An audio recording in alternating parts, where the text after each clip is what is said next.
Paris est une ville éducatrice et doit devenir une ville éducatrice et qu'elle doit contribuer, comme toutes les collectivités, à la prise en charge éducative des enfants et qui s'inscrit et qui doit s'inscrire d'abord dans un parcours qui va de quasiment la crèche ou en tout cas la maternelle, le plus jeune âge, jusqu'à la fin du collège et ensuite qu'on puisse offrir à ces enfants une ouverture sur le monde la plus large possible, sur leur propre monde d'abord, et c'était le propos, un des angles sur lequel on pouvait prendre le propos d'aujourd'hui, sur l'éducation au goût. On peut faire en sorte d'ouvrir les enfants à leur propre univers. C'est déjà un premier travail.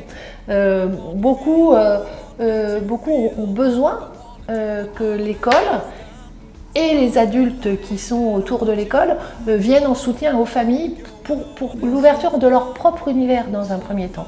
Et c'est vrai, quelle que soit leur origine, quel que soit leur cadre familial.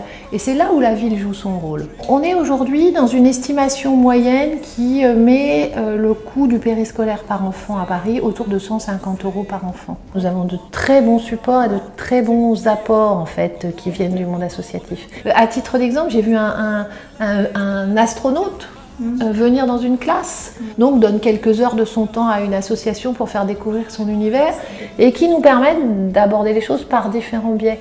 Et nous essayons de ne pas être trop non plus directifs, c'est-à-dire de permettre au projet d'émerger tel qu'il est. Les Parisiens s'en emparent un peu, en saisissent un peu l'essence et puissent prendre eux-mêmes une partie des options. Ce qui est toute la difficulté du projet démocratique un peu déconcentré, mais qui a beaucoup d'intérêt.